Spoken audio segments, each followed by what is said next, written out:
Live. Everywhere. On netrootsradio.com.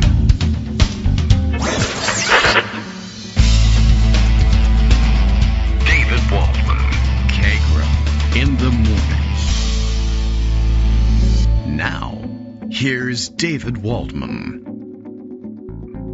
Hey, good morning, everybody. How you doing? It's Thursday, July 17th, 2025. Time for us to, I guess, remind you that there's a Jeffrey Epstein story out there today, as there is, I guess, every day, since Donald Trump brought back the Jeffrey Epstein story by trying to tell everybody that there was no Jeffrey Epstein story. I'm not clear on the strategy here exactly. He's trying mightily to come up with something else for people to talk about, but even in trying to come up with other things to talk about, everyone's first reaction is, oh, he's trying to distract us from the Epstein story, which is amazing. After all of the discussions about what was and wasn't a distraction and how we were and weren't going to be pointed in another direction. The problem is that almost everybody is interested in talking about the Jeffrey Epstein story, and almost everybody, I think, is interested in talking about it because they just don't believe that Donald Trump isn't enmeshed in the Jeffrey Epstein story, and they can't believe that there's anybody trying to tell them that there isn't a connection, whether it's Trump himself or any of Trump's minions who, and very few of them, but there are some who have agreed to say that they believe in this and that, no, I trust the administration, of course, because there's no such thing as a deep state, even though I rose to fame telling you that there was one. But it's totally gone now, or at least with respect to this thing. And I don't know, it just doesn't seem to be working. So anything from, pointing at other people and saying that there's a real criminal conspiracy over here, to the picayune efforts to, here's a good one from today, or from yesterday. Out of nowhere, Trump has announced, I guess, that he's probably preparing or having somebody prepare a pseudo executive order on this, that I'm going to make Coca-Cola with real sugar again. I'm going to make Coca-Cola Company use that instead of the corn syrup like they do in Mexico, by the way. We can import it from there, except, now there's tariffs on it.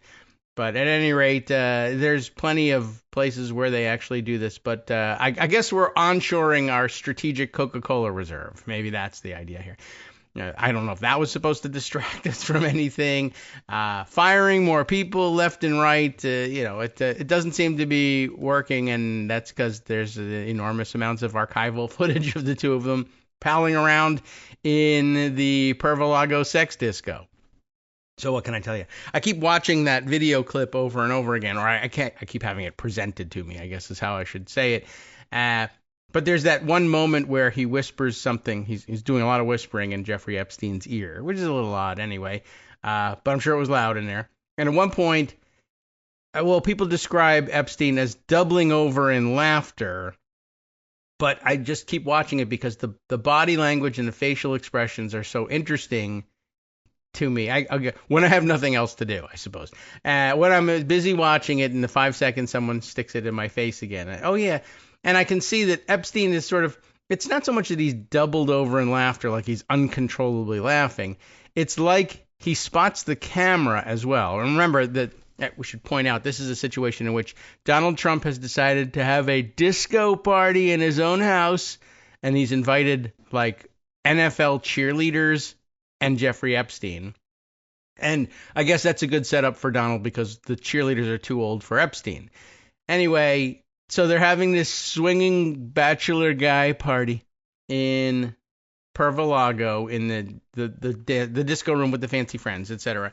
And he whispers something to him, and he has invited, though, NBC cameras. This is before The Apprentice. NBC cameras to come and film him. This is me just having a cool, sexy party in a disco in my own house with cheerleaders. And I'm not sure what they were trying to get out of it, but they went, which is a little weird anyway. But they're filming him, and Epstein can see the cameras are there. And there's this moment where, to me, I recognize that he's not doubling over with laughter so much as it's sort of nervous laughter. And he's doubling over. He's ducking like out of the camera frame. Now he knows he can't just stay down there, and he comes right back up. But he's kind of like, there's this almost embarrassed look, which is hard to believe that you could embarrass Jeffrey Epstein over anything. But that's just it. I guess I'm curious. What do you have to tell Jeffrey Epstein in order for him to like get flush, laugh nervously, and like double his body over so that he takes his face out of camera frame briefly? What's the sort of thing that some other person could say that would be too much for Jeffrey Epstein? That's what I was getting at. I just found it very interesting.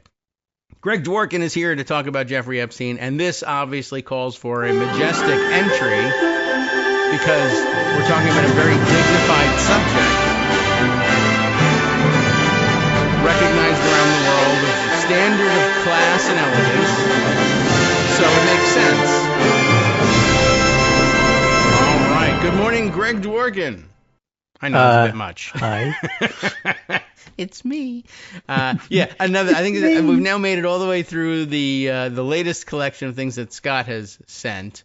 Yeah. So good. I like them. This was sort of some sort of retro TV. It might have been like we're done broadcasting for the night thing, perhaps.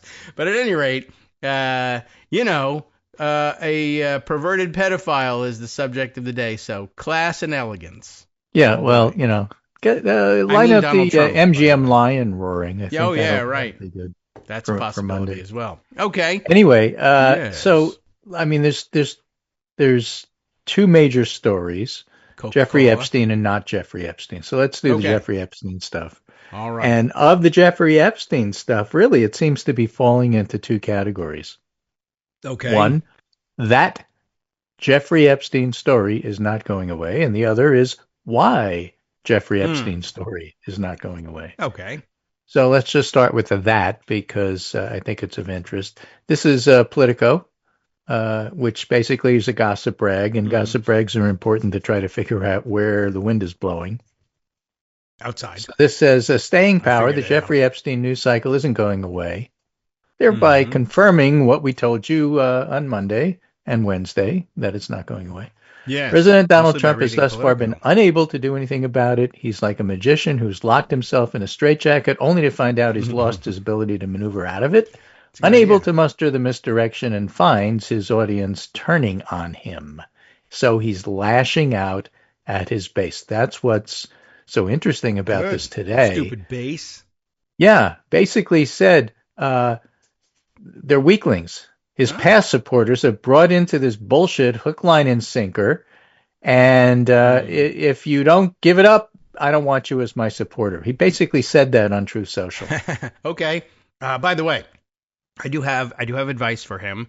Remember, you need to reach out and understand the base. I think it's time for him. I think it's time for Trump to go visit some West Virginia diners. Yeah, right, and reach out and meet and them bring where they live. New York Times cameras with you so that they could film it. Yeah, all I can say is attacking them doesn't work. I have learned this. I read it in several very serious newspapers from people who make a living at politics, and so there you go. You got to reach out and understand them. So. Good luck, you idiot. I mean, you can get a short list together. I don't have it like an all in one place, but we'll sort of go over some of this. The View from the Right. It's not going away, said Laura Loomer. Shane Gillis, who's a comedian, right-coded comedian, Politico calls him. And the ESPY Awards last night for sports was there. He was a host, and he says there's supposed to be an Epstein joke here, but I guess it got deleted. Must have deleted itself, right? Yeah, probably never existed. Let's just move on. That's light. So the point is, it's escaping political discussion and getting into pop culture discussion, which is one of the many reasons Trump can't make it go away. Apparently, right-coded political or pop discussion. Theo Vaughn, who's a MAGA-friendly podcaster, is talking about it. Ooh. The thing is that, and I think this is really good analysis by Dan Pfeiffer, two pieces. The main one in his blog called The Message Box, Why Trump's Epstein Problems Aren't Going Away. And he points out, he here it starts is. out with Here's the whole Barbra Streisand effect here. Yeah. Donald Trump really, really, really wants everyone to stop talking about how his administration may be covering up the extent of Jeffrey Epstein's crimes. Allegedly. He's tried to pretend there's no tension within his administration. He's been calling some of his critics to ask them to pipe down. It worked for about 4 hours with Charlie Kirk. He's even blamed Clinton, Biden, and Obama, even though Epstein was arrested and died under Trump's watch, which is a good reminder. Yes, Bill O'Reilly. And his annoyance with the persistence of the Epstein conversation, he's almost as annoyed as you are that we keep having to talk about this. Boiled over on Wednesday when Trump posted the following on Truth Social. Here's a direct quote. The Democrats' new scam is what we will forever call the Jeffrey Epstein hoax. Okay, forever. Heather Cox Richardson has some things to say about that. And my past supporters have bought into this bullshit hook, line, and sinker. Let these weaklings continue forward and do the Democrats' work. Don't even think about talking of our incredible and unprecedented success because I don't want their support anymore. In other words, if you talk about Epstein or criticize Trump, you're no longer welcome in the movement. Now, Trump is very good at changing the subject, but not going to work. And here's 4 good reasons why. Number 1, the whole thing is suspicious as hell to begin with. Okay, sure, yeah. Trump and Epstein are longtime acquaintances. He knew Epstein liked young girls. Epstein was arrested and died while Trump was president. He repeatedly promised to release the Epstein files, and he hasn't. His administration released some documents suggesting there's more. Pam Bondi said the client list was on her desk, and then the administration abruptly made it all disappear in their minds. It's a very messy So there's been no clear explanation for why the Trump administration changed its approach. It's not crazy to think Trump is willing to absorb so much heat because he either knows or fears he's in the files. Yeah, Why doesn't he know it? Because he doesn't read. Oh, right. Well, there's that. And of course, he's psychologically extraordinarily damaged person. Right. And has lots of mental issues about it. Number 2 reason it's not and going he's guilty. away. Yeah. Everybody wants the Epstein files released. According to a poll from YouGov, we covered this the other day, 79% of Americans, including 85% of Democrats and 75% of Republicans, believe the government should release all the documents. Again, we talked about the fact they can't release all of it. Some of it is child porn. Right. Can't do that. Well, that's not a document. So don't release that. 2/3 of Americans think the government's currently covering it up. And that's an incredible amount of bipartisan support in a country that never has bipartisan support. Yes, we're deeply divided. Right. As you know. Number 3, from the news media's perspective, man bites dog story. This is the first time in Trump's political career the attacks are coming from the right. Okay. Alex Jones, Megyn Kelly, Laura Loomer won't shut up about it. Yeah. Right? And why? Because when they talk about it, they get more clicks, they get more love, they get more subscribers. So Dan Pfeiffer points out, in fact, some of them may be seeing increased engagement by going after Trump, and that turns the entire incentive structure of right-wing media on its head, which will keep the conversation going much longer because, they're making money. Well, I've always been looking for a way to jump over and defect to right-wing media in order to make lots of money. Well, this is our test case, right? Yeah. We're talking about Jeffrey Epstein this week. Let's see how many subscribers you get. Yeah, I never agreed with, I can't make myself talk about the same subjects I do. Now I can because we're all talking about Jeffrey Epstein. I want to be a rich right-winger by the end of the week. And that's tomorrow. By the way, number 4, the internet loves conspiracy theories. It does. That's true. That's what they're best at.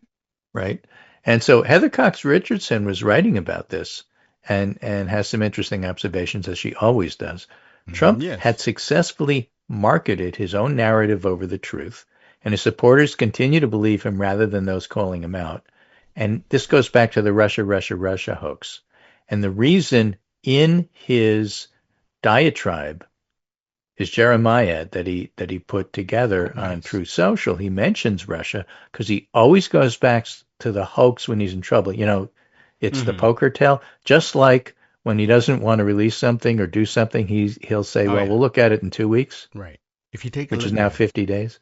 But, same concept here, 30 days sometimes if it's a tariff. The other tell is that when he's stressed and he's in trouble, he goes back to the Russia hoax. This all ties back to the Russia hoax. Because he uses that phrase, the Russia hoax, to rally his supporters. Yeah, they still agree about that. Attack James Comey. Oh, Remember, you this is all wonder. part of the Russia hoax. You know how you feel about the Russia hoax. You love me because of the Russia hoax. Once I say Russia hoax, you stop listening to anybody who's attacking me because you all know that it's fake news. So It's Russia almost hoax, like Russia hoax. hypnotized. And this whole Epstein thing is just like the Russia hoax. Basically, I see why you would think it would work. I don't know if it will. It may, the danger is, of course, people will say, yeah, what about that? Was that a hoax? Right, exactly. Once again, he's reaching back to Russia, Russia, Russia to reinforce his ability to control the narrative. This time it's not working, says Heather Cox Richardson. As Jay Ko, I think his name is, possibly Quo, K-U-O, outlined in his blog, The Status Quo, today. Cute. All right. Trump owes his 2024 victory to QAnon, who believe a cabal of Democratic lawmakers, rich elites, and Hollywood film stars are sex trafficking and eating children. PRRI, a nonpartisan nonprofit organization that researches religion, culture, and politics, estimated in 2024 about 19% of Americans believe in QAnon. That's enough to swing an election. I guess so. Chief data analyst Harry Anton said yesterday that QAnon supporters prefer Trump to Vice President Kamala Harris by 61 points in 2024. Yeah. Weirdos, And more broadly, Anton noted that Trump's political career is dependent on conspiracy theorists. These supporters follow Trump because they believe he was leading a secret charge against those child sex traffickers. This whole Epstein thing blows up that whole thing. So if you lose 20% of your supporters and only 40 to 45% think you're doing a good job right now anyway, you're in big trouble. Right. Like if you were thinking of running for a third term. Well, J.D. Vance wants to run for a third term. Republicans will be running in 2026, so there's a lot at stake. So they should and jump Heather Cox Richardson says Trump seems to be in full panic about this. He and Epstein were friends, of course, and they go all of that. And he continued to attack his own supporters, saying stupid Republicans and foolish Republicans and stupid people, and then weak, he threw in the weak people there, had fallen for the Democrats' Epstein hoax, which gets to another point that Dan Pfeiffer makes. And that is, if you want to talk about messaging, the important part about the messaging here is to be very clear who the audience is. All right. Right now, it's QAnon. Hello, Therefore, Democrats should not be the messenger. All you do by attacking Trump over this is make them think, oh, it's a Democrat attack, Russia, Russia, Russia hoax, and let that work. Don't do that. Well, what you do, you bring up the vague, generic, Trump said he was going to clean out the swamp. Turns out he is the swamp. Leave it at that. Don't get specific about Epstein. Don't even mention Epstein. Just talk in generic terms about Trump being corrupt, and this just, is part of the big picture here. He lied to you, that sort of thing. But don't put yourself up front and saying, let's talk more about Epstein. No, you shouldn't be talking about Epstein. What you can do is if you have a platform, if you have a Twitter account, if you have a blog, if you have a radio show or podcast or something like that, highlight Theo Von and Laura Loomer and the right-wingers who are saying Trump is part of the swamp. Interesting. You don't say it. You tell the audience that they are saying it. Okay. Many people. Many people are saying it. All right. I mean, I'm getting I see there are several approaches out there. I don't know if I can walk this line because I feel like I got to tell you that Trump is terrible. But I'm not worried about our audience because I don't think too many MAGA people listen to us, so I don't think we're going to spoil it. I don't think that's a huge thing. The 15 people that listen to me in the morning aren't really going to, get all upset about it. And I don't know if you guys are all going to be able to if you all have MAGA bases that I don't know about. Well, I guess that'd be an interesting discussion for another show. Direction, I guess. But in the meantime, we can stay here and say, "What a pervert." In a different message box post, yesterday's posted today, Dan Pfeiffer says Trump won because enough voters thought he would unrig the system, and now he represents the broken system and is wielding power to protect himself and his powerful friends. That's the thing you need to highlight. Yes. Trump's refusal to release the Epstein files is connected to the billionaires in his cabinet, the pay-to-play governance, the corruption and crypto schemes, and the tax cuts for his rich friends. The Epstein scandal is unlikely to be top of mind when people vote in the midterms, But the intense focus right now is an opportunity to deflate turnout from Trump's base and ensure that voters see Trump and the Republicans as status quo in what will certainly be another change election. So you got to emphasize that. So again, you do it subtly, you do it, roundabout. But look, anything that you don't like about America right now, it's Republicans' fault because they're in charge. That kind of thing. That's easy for Democrats to do. Well, that's certainly. I mean, that's supposed to be second nature. Well, now, if you want to go j'accuse on anybody from our side, I don't worry so much about the politicians who are currently in office. I'm not all upset that, anybody over 45 ought to be primaried by supporters of Zoran Mempton. I think it's kind of dumb. All right. As a general policy, sure. But the people I am pissed at are the unnamed and sometimes named Democratic operatives and strategists who all suck. Well, all of them. Who keep on saying that this, that, or anything else, the people that were surrounding Dianne Feinstein and Joe Biden and simply want to keep their own jobs, and that's the only frickin' thing they do, and they have no idea what's going on with anybody under 45 and don't care to learn. Those people I have no use for. They are dead to me. People who are doing that, right? Yes. Okay, I'm just to be clear. I'm not sure whether are we angry about those people or the people who are calling them out? Okay.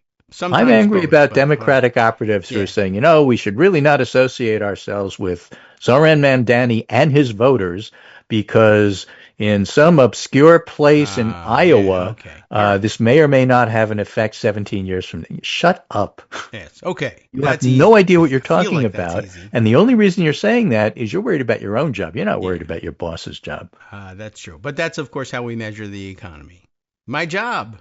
Or the jobs of people around me. Whether it's recession or depression. But I would like to see a Democratic depression in terms of these operatives who are basically giving people bad advice. Well, it's not that you have to adopt and adapt Zoran Mandami's program. You're not going to be. You have to understand that he is appealing to voters the way AOC appeals to voters, and don't spend your time attacking them, because they're better at what they do than you are when it's supposed to be your job. That's what I'm saying. Okay. I think I can accept this. And I think I understand it. And look, the New York City mayoral election is not going to be a lesson for anybody much outside of New York City. I mean, it's a pretty unique place.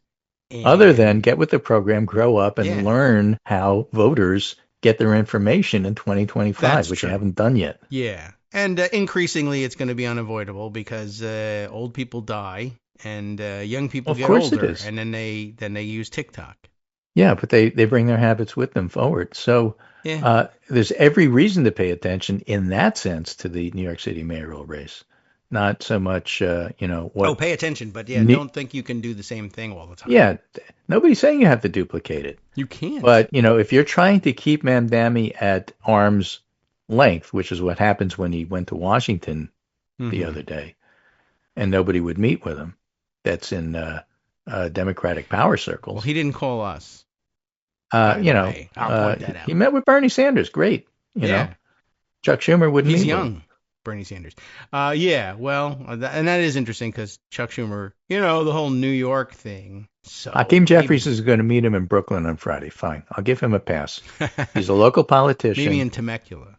Yeah. That's what we're I don't think that everybody needs to pay too much attention to what Tom Suozzi says. Right. Well, the 3%. I mean, he's a Long Island conservative who won in a conservative area, and that's fine. He needs to do whatever he needs to do to survive. I'll give him that. But don't ask him for his opinion. He's not in New York City. Yeah, at the minimum, you can just say he's not voting in this. So he's not voting. He doesn't have a say. Okay, right. Leave him out of it. Leave him out of it. That's fine. All right. Yeah. You're right. He made a trip to D.C. I only know this because he did see AOC and she put him on camera and they put it online. So there you go. Right. Right. That's how I learned about it. I don't know what he said So, when he was his there. supporters liked it. He's fine. He met with the business community. He did fine with them. Okay. That was set up by, the usual New York City power brokers. And again, a reminder about the power structure in New York City. Wall Street is out of it. The reason they're out of it is by law, they really can't make major contributions to political stuff. That's just the law in New York. Law. So when you go for money to the business community, you're not going to Wall Street. Okay. You're going to real estate because that's where a lot of the money is. And of course, they are very worried about Mandami because it sounds like he wants to control rents or at least stabilize rents. Rent stabilization is bigger than rent control in New York. And there were some big rent hikes this year that Eric Adams approved. Well, and so the real estate community wants Adams and they don't want Mandani. And Mandami is making a play for the renter voter, of which there are a lot. Yeah, more usually than saying landlords. that the rent's too damn high. And so naturally they're not going to agree. That's okay. And then there's corporate stuff. And Mandani's neutral on them. Oh. There's, of course, individual areas, Jewish voters, for example. Mandani has work to do, but, he talks to people. Brad Lander helps him there. And, he's going to wind up being the mayor. And so the question is, does it start with a profound split and schism that he then has to spend his entire mayoral term trying to fix? Or do things get pulled together because he's the candidate and people want to have the mayor's ear, and so they're going to be nice to him? I would think the latter, but we'll see. I hope so. I mean, that's the way it's supposed to be, but then a lot of the way it's supposed to be also, every time you're lectured, usually somebody runs a candidate, like Mamdani with a similar sort of appeal to the same sector, and then they don't win, and then all the mainline Dems say, well, you got to get behind the candidate. All right, well, that's the norm. Well, okay. Here's the candidate. We got to get another candidate. Well, no, can't work that way. All right. Well, he's a charming enough guy. I have a feeling if he videotapes his interactions, it'll look silly to oppose him. Pretty much. Hi, everybody. It's me, David Waldman. Yes, the same guy who interrupts you all the time. Interrupting you one more time just to tell you again, another reminder that your contributions are what keep this show on the air, and Patreon.com, Patreon.com, is still among the easiest ways to make the sustaining subscription donations that keep us afloat. Are you ready for the pep talk about how our Patreon campaign is still going strong and growing? Well, too bad. Yeah, the plain fact is we actually are headed in the wrong direction, and whereas we once had about 175 monthly patrons, we're now actually down below 150. Time to recruit some more. Not exactly the kind of news I wanted to share, but there it is. For those of you in a position to support the show, Patreon.com does make it easy to make those secure, recurring monthly contributions to do so. Patreon.com/KagroX gets you straight to our donation page. We've been through a lot together. The worst of the pandemic, we hope. The worst of the insurrection, we hope. So go ahead and treat yourself. You don't need an excuse. Give yourself the gift of a little something you enjoy in life. Support the show. And of course, if you happen to prefer using PayPal or even the Square Cash app, we're up and running on those options too. So thanks again, everyone, for all your support. We couldn't, or at least shouldn't, do it without you. Hope you'll be on board soon too. Thanks for all your support. All right, welcome back now to the Kagro in the Morning Show here on Netroots Radio. I don't know. We talked a lot about Zoran Mandani. We did it even more during the break. I just, you know what? You made a good point during the break about the polling post-nomination for Zoran Mandani, which was, what? I can't remember now. About how his numbers went up among black voters. Right. And he's got a D after his name. The constituencies are coming home, and that's what's going to wind up happening. So, standing in front of the natural forces. Yes.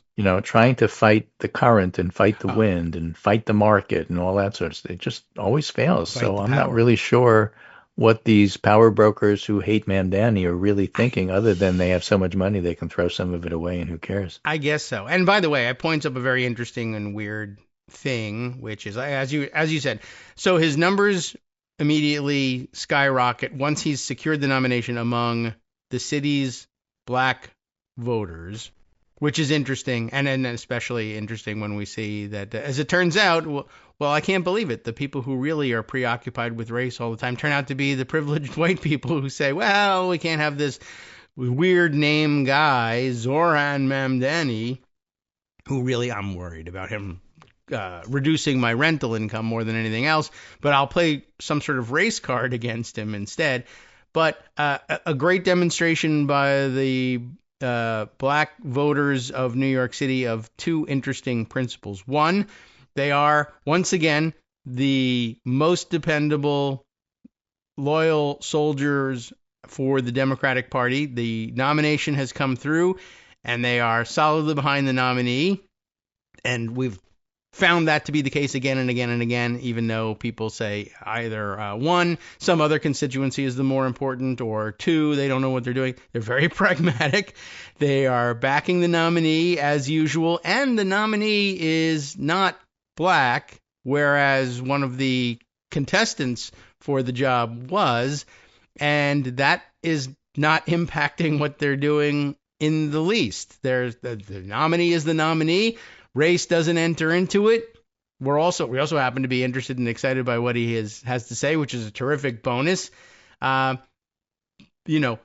thing that could possibly happen for a Democratic victory, except some weird people who say they speak for the Democratic Party who say, no, it's actually outside a complete of disaster. New York. Yeah, that too. Some actually have some, foothold, I guess, there. But certainly there's plenty of these outside agitators are coming in, isn't it? But it's time to use that against them. It's good news. The coalition coming together as it should, and yet holdouts insisting, no, I need to reverse it. As you know, the rule really is, once the primary is over, you need to back my candidate, whether they want or not. Okay. Right. Anybody who threatens the status quo needs to be destroyed. Yeah. And he doesn't even threaten the status quo that badly. I mean, there's some things that, every election. When it's a Carthage, Delende est, whatever it is, must be destroyed. So the thing is that you can't lose sight of the fact that Eric Adams and Andrew Cuomo are terrible candidates, terrible people. Everybody really does hate them. And what Mamdani's campaign, his joyous campaign, and his primary win was basically give people a permission structure to say, I really do hate Cuomo. I was just being nice to him because I was afraid of him. But if he's in fourth place, no, I'm not anymore. All right, that's good. Same with Eric Adams. Permission structure as a concept. And right, exactly. Well, it's also a good object lesson for eventually being done with Donald Trump. Like, if you can somehow neutralize his threat, all of a sudden everybody realizes, I always hated him. I was kissing his ass for 15 years, and boy, did that suck. Well, maybe. Now, maybe again, this is two last Epstein mentions before we move on. Go ahead. This one is from The Atlantic, and it mentions a concept, so I like this concept. Nobody, not even Trump, can control the Epstein story, but the subheading there is, Welcome to the era of late-stage conspiracism. And so the whole idea, and hopeful here, is that having created the conspiracy monster, it ultimately does run out of steam. Well, good. And may take Trump support with it. That'd be okay. But attacking your own constituency, again, to me, that's the lonesome roads leave the microphone on in the face of the crowd. It's a mistake. Yeah. And he's already made it, and you can't walk that back. All right. Well, you know what? I'm scrolling looking for the article. The Bulwark is confusing me by adopting that same sort of red motif to their artwork that the Atlantic frequently uses, and I have difficulty. All right. I'll put it at the very bottom so it's easy to find. Do you have it? I now have it. Yes. Okay. All right. Well, it's right at the bottom, too. Oh, no. Now it's got these crosshairs on it, like a net, so, it's sort of easy to find. Yeah. Connect the dots. It's a geometry problem. So there's that. Okay. And the Bulwark does have a piece. They do. From Similarly William illustrated. Crystal about, just in light of the remarks that Trump has made about Jeffrey Epstein being such a good friend and all, but also in light of the fact that Trump and Epstein certainly seem to have enjoyed each other's company. You were just Oh, mentioning yeah. it. Oh, God. And Yes. I'm sure that Trump was whispering in Jeffrey Epstein's ear, when you're a celebrity, they let you do it. Yeah. You should That's why he become a was laughing. celebrity. Yeah, something along those lines, certainly. Yeah. I mean, it was very lewd. You can't hear what he's saying, but I mean, it's pretty obvious when those two are conversing, that's what it's going to be about. But if It's you a take really Trump at smarmy face value, scene. the Bulwark says, No.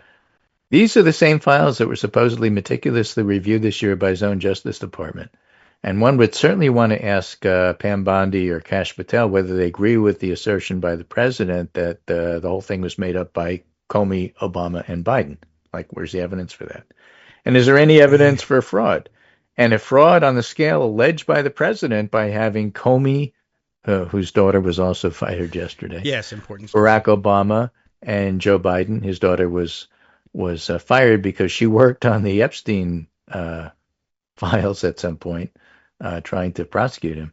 Is there evidence for such a fraud? And of course, if fraud on the scale alleged by the president happened, Congress surely needs to hold hearings on it. Yeah,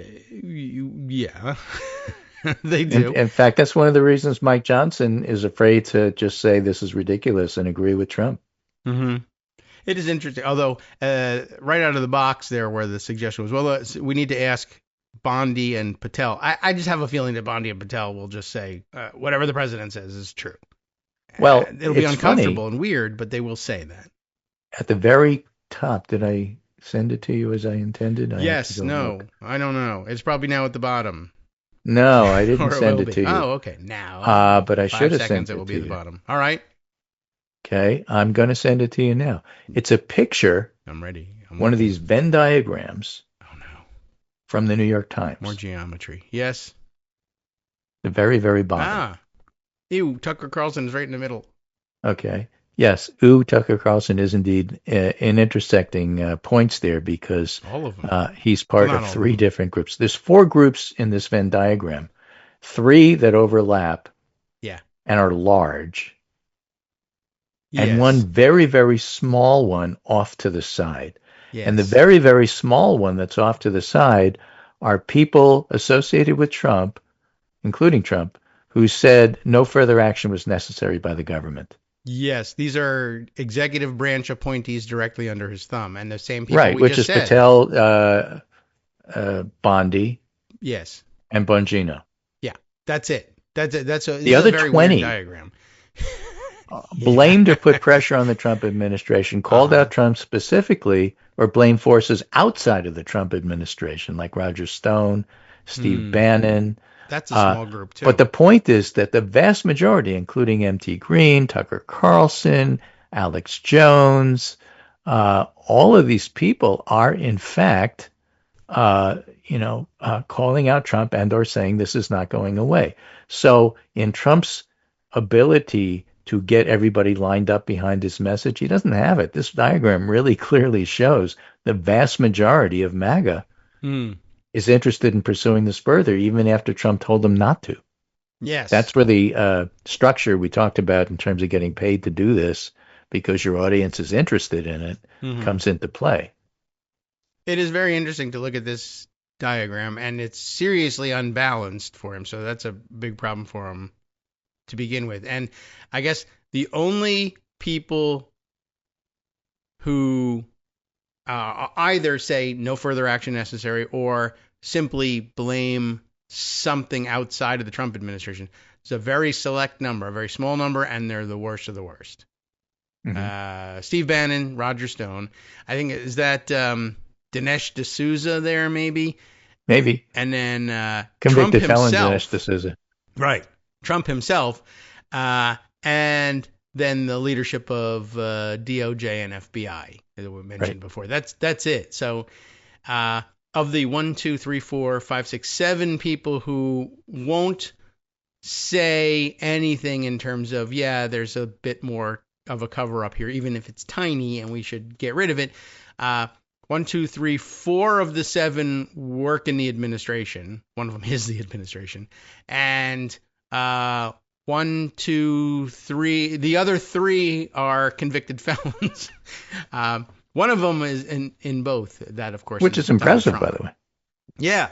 So that's pretty amazing all by itself. So anyway, it's weird, and there's not a large number of people you should trust on the other side of it, but a large number of people who have platforms that you should also not trust. They're terrible, terrible people, and probably guilty of their own crimes as well. But it's weird. They used to be terrible people in service of Donald Trump, and now they're not. Right. So okay, cool. It's a hell of a thing. It's just an interesting phenomenon that's going on right here. And so, no, it's not going away, and it's going to be here for a long time to come. And it's going to do damage. And we'll just have to wait and see how much. Now, turning into different topics here, let's do a little bit of polling, some interesting polling. Okay. First of all, CNN, Republican control of the Congress and White House. Boo. In January, 47% said that was good for the U.S., and 53% said it was bad. It's bad. They're right. Now it's 42-57. 42-57. Okay. So slight uptick. Republicans are slowly losing control. Right now, favorability for the Republican Party is 33, unfavorable 51. I'm not that interested in what favorability of the Democratic Party is, because when it comes to Jeffrey Epstein, remember, it's Republicans who are in charge right now, and that's what matters. Okay, yes. CNN poll conducted July 10 through 13. Opinion of Elon Musk.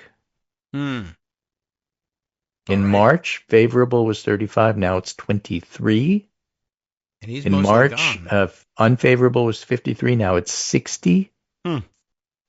So when he talks about starting a third party. Yeah, that's a good point. Go ahead, Hot Lips. Resign your damn commission. Yeah, I guess it's interesting. I mean, his favorability continues to take a nosedive even when he's mostly disassociated from daily headlines meddling in government. Right. I'm more than happy to have him put money primarying various and sundry Republican ne'er-do-wells and crooks. That's fine. Yeah, all right. I don't care. It's your money. Do whatever you want with it. Yeah, that's not a bad It used to be a free country, so you can do whatever you want. Yeah, that's true. And he would probably do better as just saying, all right, well, I'm not going to start a third party, but I am going to put a lot of money in an anti-corruption campaign. That would be very popular, and he'd probably fool a lot of people who might otherwise find themselves voting Democratic into he may still wind up gaining doing interest in it. Yeah, well, that would be my advice, and I would probably bill about, I would say $2 million for that. Right. So if he gets around to it, I don't know, maybe he pays his bills. Consider this an invoice, sir. VCU, that's Virginia Commonwealth University? It is, in my view. Wilder. Yeah, okay. Wilder to it. Oh, okay. New Virginia poll from them. Institute of Politics there. Yeah, okay. So for reasons which I do not understand, and I don't know that anybody's ever properly explained it to me, Glenn Youngkin's approval is still 49 approve and 39 disapprove. I don't know why it's not more. Patagonia voting. Fleece vest. Yeah, but governor. Yeah. You got a governor race coming up in November. Right. He can't run in it.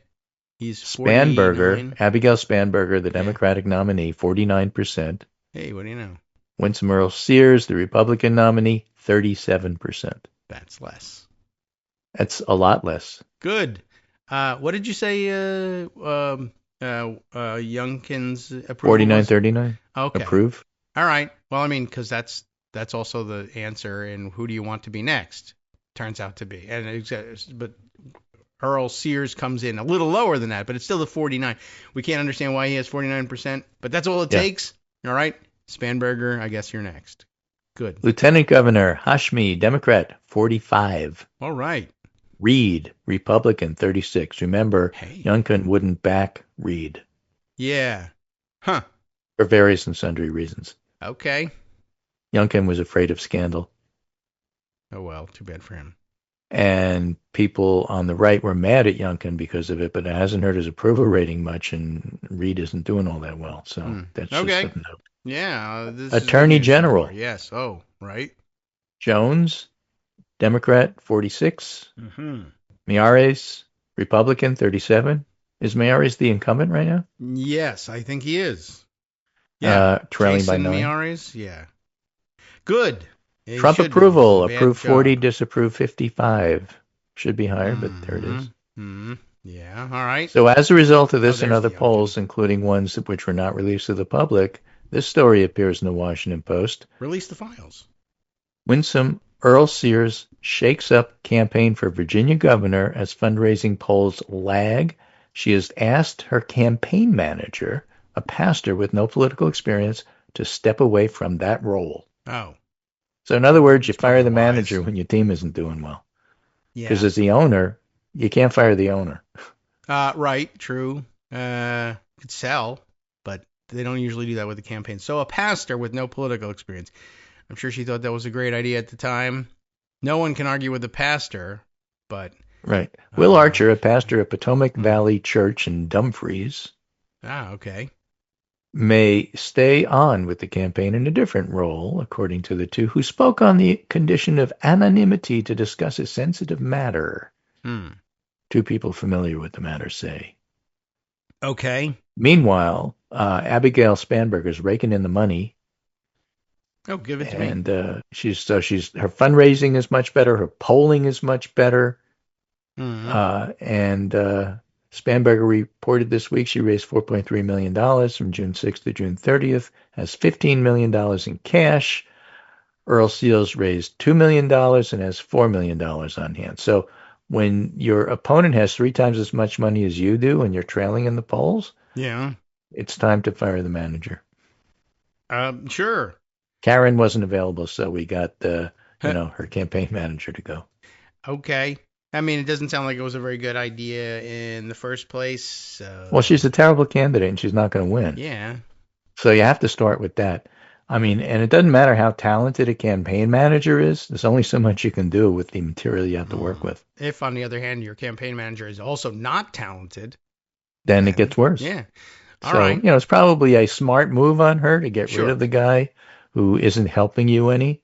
Yeah. But really, the candidate is the one that ought to go. Yeah, of course. But you can't do that, so fine, whatever. Although we say you can't do that, we did see that happen in a presidential race. Yeah. So, okay. At any rate, doesn't look like that's what's happening. And they'll probably get a much better campaign manager, and we'll see what the results are, and hopefully it helps her not at all in the polls. That may just be baked in. So, turning from Virginia to Arizona, you covered pretty well yesterday. I'm so good. The fact that Raul Grijalva's daughter, yes, the late Raul, his daughter won a special election to represent a very Democratic area. Yes. And so, in its usual wisdom, the New York Times covered it completely backwards. Yes. And here is the story. This is a scion of a scion. Yes. Do we hard see that one? Scion? Scion. I don't know.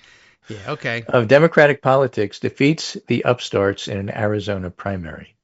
Yeah. Adelita Grijalva. Grijalva. Adelita, yes.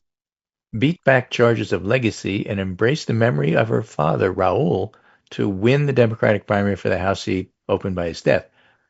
One of the really interesting things about it is that prior to that, the Times and others are trying to make this a contest between Daniel Hernandez, former state lawmaker who ran as a moderate. He got 14% of the vote. Yeah. Against Raul's daughter. Mm-hmm. And she got more than 60% of the vote. And then the person who was in second place was Deja Fox, who wasn't even mentioned in the early stories. Mm-hmm. But she's the Gen Z activist who tried to recreate the youthful magic of Zoran Mamdani's campaign.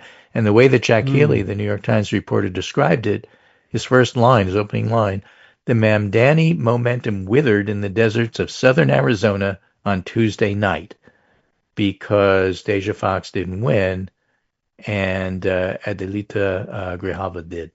Yeah. And here's the weird part. Grace Panetta points out, this is bizarre framing.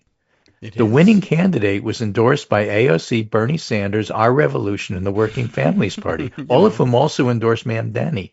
Well, they're too old now. Mamdani withering in the desert. Yeah. It's not. There's a number of things that were extremely wrong with all of that. But, one, I did see someone point this out, and I should scroll back and see if I can find out who, because I thought it was a good point. But and maybe I even reposted it. Somebody was pointing out, well, Fox was the candidate of generational change. What I thought was interesting, of course, was that they did point out this is like literally generational change. Like if Raul Grijalva to Adelita Grijalva, I know that's not the sort of people think, oh, well, the same person, so it's a dynasty. Two people don't really make a dynasty, for one thing. But it's literally the definition of generational change. But you meant skip over this generation and go down to your generation, which was like, well, maybe that's not a great campaign slogan, like me, because reasons. But yeah, Well, the other side of the coin is Gen X is always, prepared to get skipped over. Yeah, that's true, right? So they would have understood had it happened to them, but it didn't. And and secondly, right, it does point up an interesting, consistent issue in activist politics very frequently, and it happens to everybody, and it happens all the time, and you shouldn't think you're going to be any different. But yeah. One day you're the young, fresh-faced new generation upstart, and then the next you're the old guard and you have to be overthrown. AOC and the Justice Democrats and DSA have been resurgent for about, in political terms, 15 minutes, and now, but they didn't endorse me, so time to overthrow that regime. Even though they haven't had a chance to, actually do much yet. But it was an interesting dynamic at play. And there'll be some time for Fox supporters to think, the system's rigged against us, overthrow it, or start showing up to Pima and Maricopa County Democratic committee meetings and just bring your friends and realize that if 10 of you show up, they start listening to you, and then eventually someone wins a minor position, and then more people come, and then you are all of a sudden in position to be overthrown by a young upstart next week. Right. So, speaking of young upstarts, that's the way it goes. Yeah. I'm an old person. Yes. Okay, but I'm old enough to be of the don't trust anybody over 30 generation. True. Right. There was such a generation. All I'm trying to say here is that Zoran Mamdani is 33, and he's been in office for a few years. Yeah. And Deja Fox is 25. Yes. And there's actually a difference between a 25-year-old never holding office and a 33-year-old who have. Yeah. One's more experienced than the other. They're not the same. Right. And there are certainly people who say experience is overrated. They tend to be 25, but they do say or 65. Yeah, that's true. Your experience is overrated. Your experience is overrated. I don't think that anything you did counts. I'm against you. Yeah. Right. That happens too. And it's kind of a big deal being in Congress. And I understand why Fox thought she might have a shot at it. She was virally well, that's fine, popular. And she's free to run. I don't have any problem with that. Let the voters decide. In fact, I hope she runs again at some point. Maybe but from the media's perspective, in terms of trying to cover this story, it's just so clear. They already have their conclusion in mind, and then the election happens, and then they write it having not changed one bit about what they were already going to write. Yes, that's the bottom line here, and this is how we got into this story, and I think we should focus on that. But yeah, the media framing of it was very weird, and they needed it to be a Mamdani loss, despite the fact that he didn't endorse in it because it's Arizona. And well, A1 is that it's Arizona. Yeah, and if it it's not New York City. If they had forced him at gunpoint to make an endorsement, in all likelihood, he probably would have landed on Grijalva because not only that, do it the other way. If Arizonians, Arizonites, if they were forced to vote in the New York City primary, yes, then Mandami would have won. So, At like, least what in do you this say? district, yeah. It's a very heavily Democratic district. That's why the primary was so important. And these aren't Cuomo voters, and I promise you, they're not No. Eric Adams voters. So, if the voters would have supported Mandami, what are you talking about? Yeah. Nothing. Where's the withering? I don't see withering. No. And we also probably should stay tuned to see what does Fox do and what are her voters do. And there's a pretty good reason to believe that they say, well, look, we got to have a Democratic representative in this district, and there's no getting in the way of that. Go out and vote for Grijalva, and Fox may decide she wants to run for something else as well. And stay tuned and stay connected, and I don't know, probably she'll say, give me money. And maybe people will. And hopefully she doesn't turn bitter and weird about it, though sometimes that's what 25-year-olds do. But some 25-year-olds are wise beyond their years and do something different. Sometimes you get all the attention, everybody loves you and idolizes you and get all these accolades for like 6 months, and then after that they're not listening to all your suggestions and you become very bitter. Yes.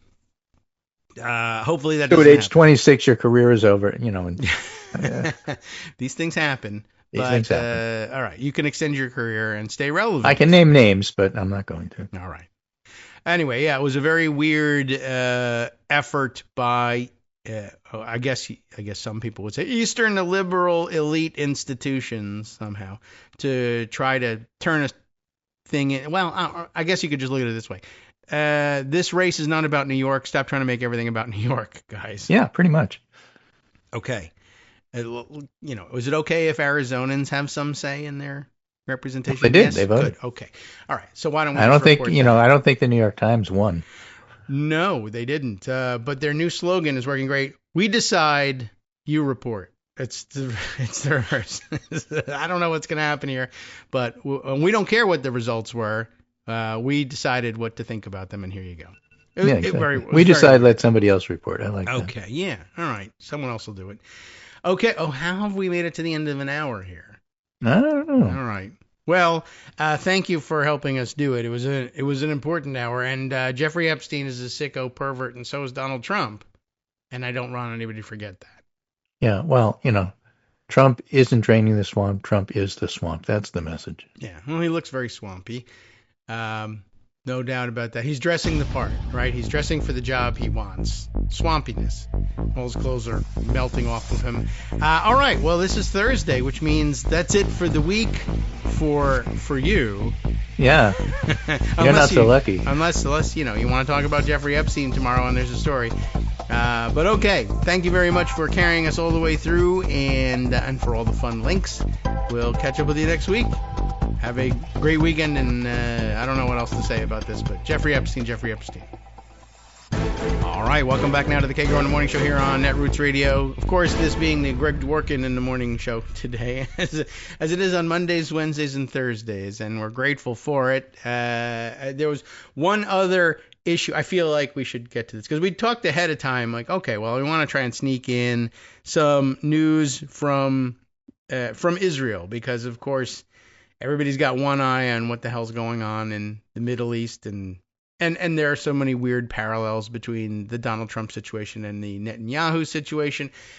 So it pays to take a peek every once in a while. And Greg had something lined up from some stuff on Twitter from Anshel Pfeffer, is it? Pfeffer, and a economist correspondent, among other things, with one eye on what's going on out there, and I guess an eye from inside, I suppose, because Anshel's name also spelled out in Hebrew here, so I'm guessing some stronger connections than just casual. But the fact that she remembers the names of the various parties involved in the Israeli government puts her at the oh, you know what? I don't even know. I'm assuming I've somehow guessed this gender, but I have no idea whether I'm correct or not, now that I think about it. But him, maybe. I don't know. And I don't know if there's any way to know. I'll have to look up photographs and try from there. But at any rate, the point was that there were some observations made, And, and how do I get back to him now? All right, well, let me click back on the link that Greg gave me and give you the update.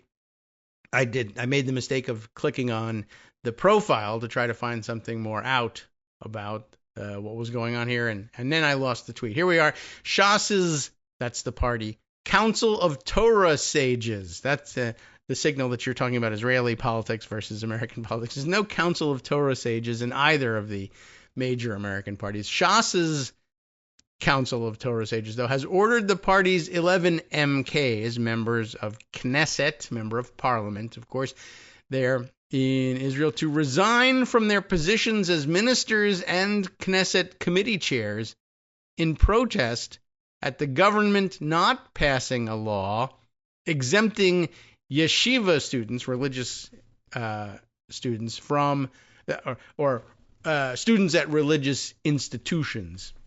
In case you didn't know what yeshiva was, but most of you probably are aware of it. And it is interesting, too, how yeshiva has one connotation, whereas madrasa has a totally different connotation, but they kind of represent a similar strain there. But anyway, the Council of Torah Sages says all 11 members of the Knesset from Shas should resign from positions as ministers and committee chairs in protest of the failure to pass a law exempting yeshiva students from military service. It's very interesting. And the dynamics there, that's an enormous point of contention in Israeli society in general. It's a very difficult thing to unravel, right? Especially if you're insistent on being a Jewish state, right? One, you're going to have fights over what does it mean to be Jewish and who gets to say. And you're also going to have people who insist that, one, the answer to that question is I get to say, not you, and I get to say because of how orthodox and super religious I am, which is weird because it's also a secular, country. It's supposed to be secular. Jewish, yes, but secular law. And they say no, should be Jewish law. And some of that also then spills out into, well, we're so Jewish that we say that if you're going to spend your entire life studying Judaism and studying the religion, studying the Torah, then you should be exempted from the military defense of the one and only Jewish state that there is. And how do you reconcile that? It's a very... And for the rest of secular society, say, well, we're the ones doing the heavy lifting. How come you get to say what Jewish is and isn't, and say that the people who are willing to say what Jewish is and isn't shouldn't even have a role in defending the country? You can see how that's a real bone of contention in that in any country. Anyway, so now the Torah sages, and remember, this is the party that says it's all about listening to Torah sages. We say you should resign. And I'm sure that the members of Knesset are like, well, actually, this is our lever of power. And if we resign from the government, that leaves Netanyahu leading a minority government, which is the point that Anshel is actually trying to make here. But the resignation of Shas and UTJ, and I don't know what it stands for, but I guess it's another religious-leaning, right-leaning minor party that's part of Netanyahu's coalition. And we've probably even mentioned it in the past in Greg's coverage of the stories. Well, let's just go and have a look. UTJ, all right. United Torah Judaism. That'll give you some idea of where they're coming from. So resignations of Shas and UTJ from their coalition roles means that Netanyahu has a minority government and can't pass legislation. Although we just saw that he can't pass legislation, that's why they're resigning. It doesn't mean early elections until they vote to dissolve the Knesset, and they're not rushing to do so. They're waiting until after the summer recess. When is that? It's like early July. Well, they do things differently there. Netanyahu's minority government will limp on until October. That's a ways away, when the Knesset will reconvene. If a yeshiva student's exemption law isn't passed, and if there's a Gaza ceasefire, Okay. The Haredi, that's ultra-religious, and far-right parties, who may not necessarily be religious, but it overlaps, will probably support dissolving the Knesset and early-ish elections if there's a ceasefire. Okay. And it's looking increasingly likely that Israel's next election will be in early 2026 instead of October. Why? I'm not sure. But Netanyahu is already in election mode, trying to play down his government's failures on October 7th and in the Gaza war, and bigging up the wars against Hezbollah and Iran. Terrific. More wars. Something to keep an eye on. And also, I guess what I saw across my desk with respect to Israel was that once again, Netanyahu is supposed to be on trial for corruption charges, but they keep suspending the trial because wars, right? And I guess now he's learned, every time they start my trial, war. And that's the answer. I think last time they actually were set to get back to the trial, he said, actually, we're now involved in bombing Iran, so we can't have that. I got to manage that. I can't be distracted from that by a trial.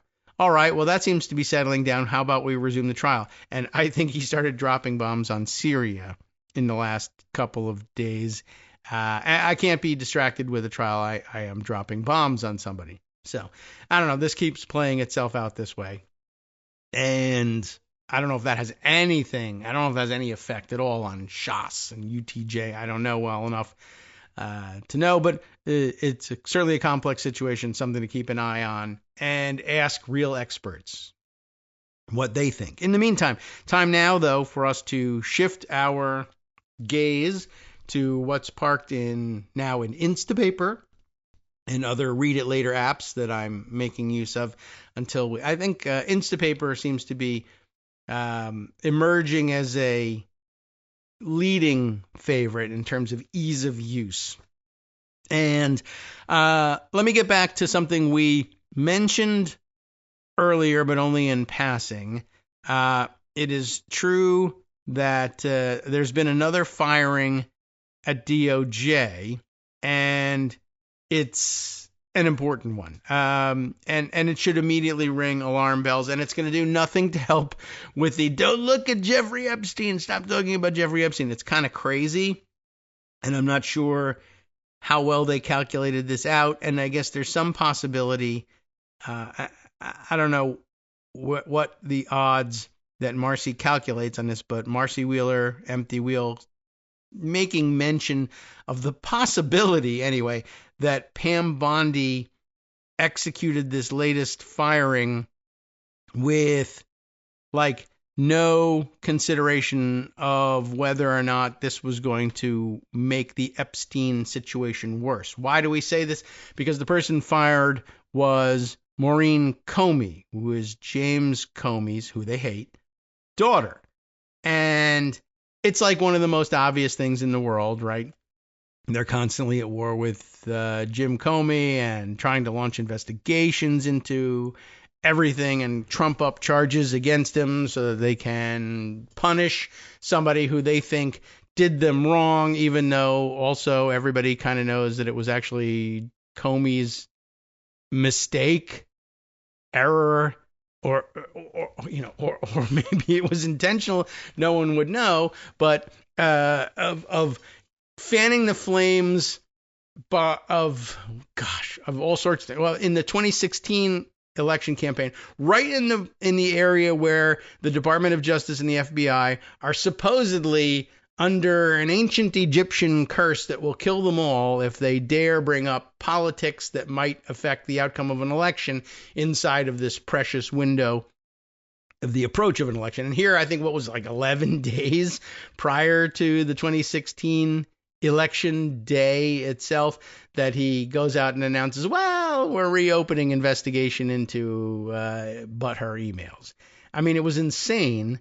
And I think more than arguably, everybody does in fact argue it, may have changed the outcome of the election, swung the outcome of election, and ushered in, the death of democracy in the Western liberal coalition. No big deal, right? And now here we are stuck with Trump again and finding out that under Trump and his Supreme Court coterie, law isn't law, Constitution isn't Constitution, bits and pieces of the Constitution that say what they say don't say that. And, it's all downhill from there, I guess is what we're saying. Anyway, so Comey did that. Whether or not he intended to swing the election to Trump or not, I don't think anybody really argues that. But if they did, then the leopard certainly ate that guy's face. And now the leopard is still hungry and needs to eat his children's faces. So she's being fired from the Justice Department. And is it just because, oh, your name's Comey, so we'll fire you? I don't know. And by the way, both parties do it and it's the same and it's not a dime's worth of difference. I mean, Scalia's kids were involved in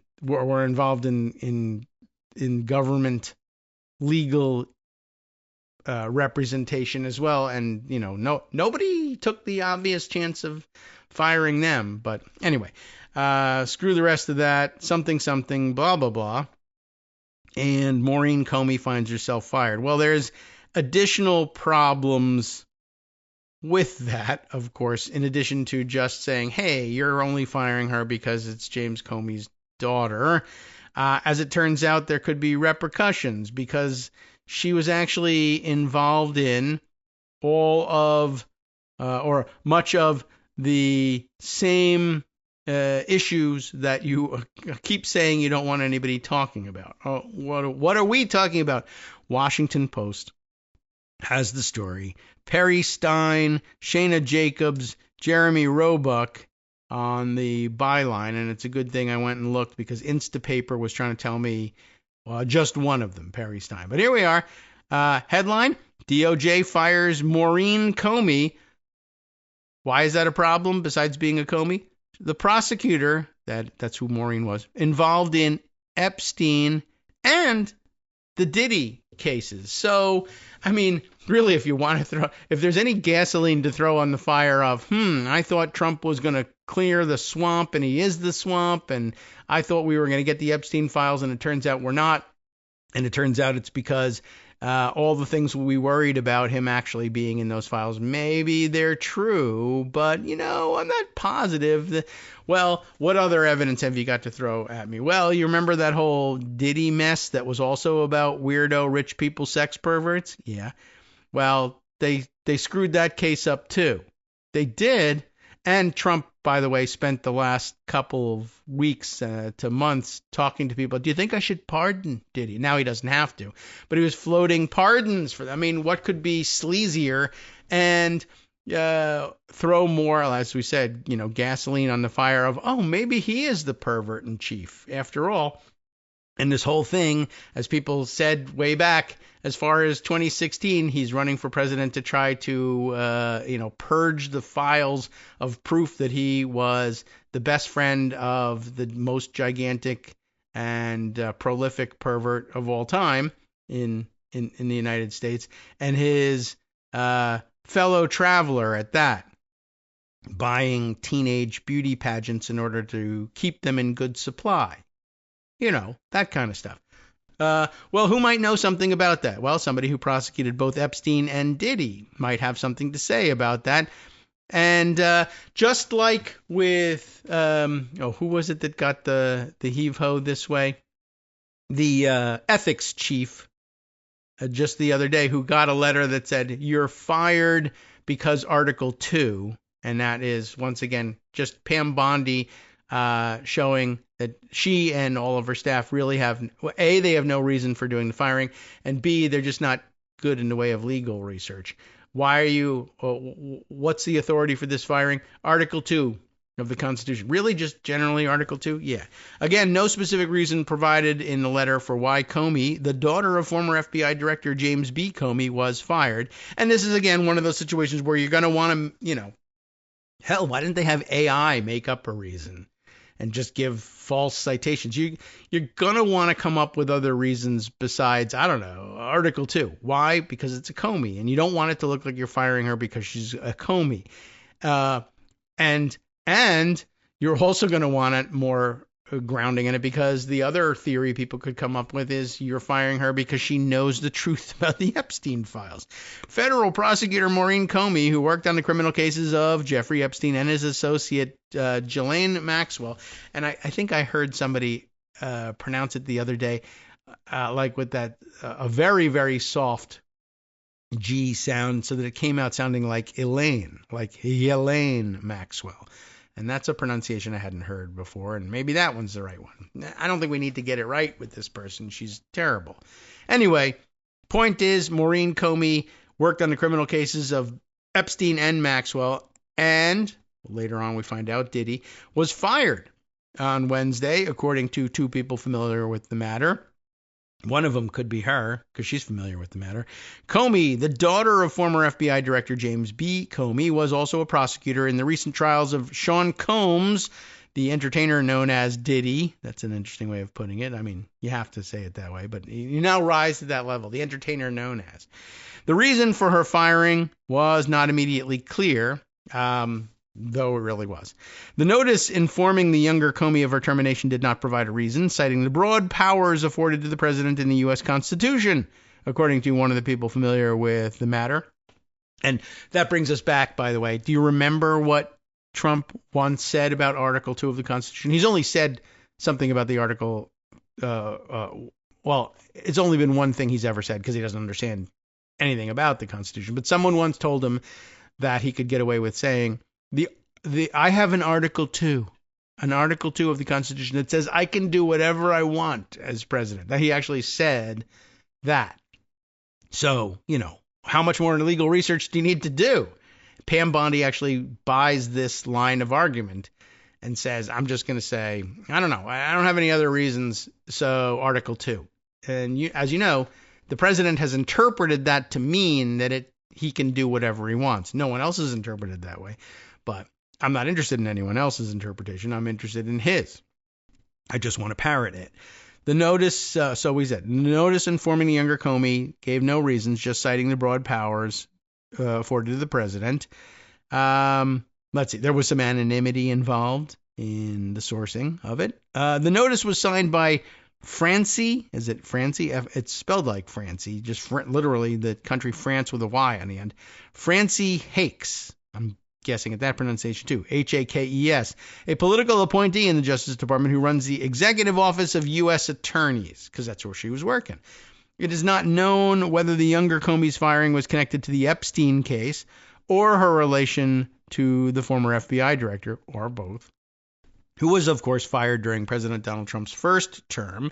The Justice Department and White House have received intense backlash and criticism in recent weeks from Trump's far-right base over its handling of the Epstein case and the administration's decision not to release more records related to the former financier's sex trafficking case. Epstein hanged himself in 2019 while awaiting trial. In 2021, Maxwell was convicted of sex trafficking. Combs was recently partially acquitted in a sex trafficking trial. Weird. Celebrity sex trafficking, both times, huh? Combs and his lawyers hailed the verdict as a victory and said federal prosecutors dramatically overreached in bringing the case. The hip-hop mogul still faces up to 10 years in prison on those counts. The Justice Department acknowledged last week that it had opened a criminal probe into James B. Comey, a frequent target of Trump, who played a role in the investigation into his 2016 campaign's ties to Russia. During the first presidential term, Trump fired Comey midway through his 10-year term as FBI director. The younger Comey received notice of her termination about 5:30 on Wednesday afternoon, one of the people familiar with the matter said. The person said that Comey's colleagues escorted her out of the building in solidarity, not, throwing her out on her ear, but okay. Not that kind of escorted out of the building. Comey had worked at the federal U.S. Attorney's Office for nearly a decade and was a well-respected prosecutor and mentor to younger colleagues. Spokesman for the Southern District of New York and for the Justice Department declined to comment. An attorney for James B. Comey did not immediately return a request for comment. Comey's termination is the latest in a wave of firings that the Justice Department leaders have carried out in recent weeks, often without providing a reason to those they have let go. Last week, Pam Bondi fired 20 employees who had worked on federal prosecutions of Trump, including 2 prosecutors attached to former special counsel Jack Smith. She also fired her senior ethics attorney, Joseph Terrell, a career Justice Department employee who posted on LinkedIn that he was tasked with advising the Attorney General and Deputy Attorney General on federal employee ethics. Oh well, that job's been eliminated. Career employees in the federal government have long had protections that are intended to shield them from being fired by political appointees with no due process. But the Trump administration has rapidly tried to dismantle these protections, firing people across the Justice Department and other federal agencies with little explanation.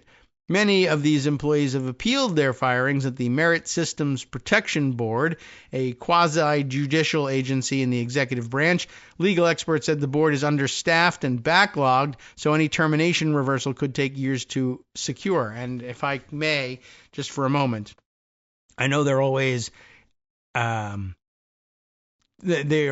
space in an article like this, I guess traditionally has always been at a premium.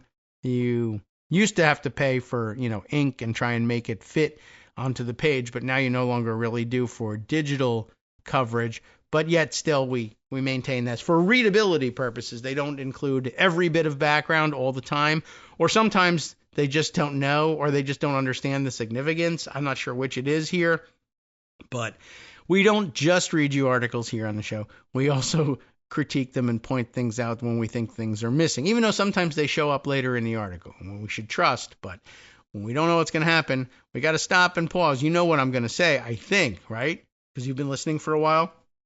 What does it read? Many of these employees have appealed their firings to the Merit Systems Protection Board. Then it tells you what that is, and then it notes, well, they're understaffed and backlogged. And you know the background of the story, right? Again, I got to back up again just for effect, right?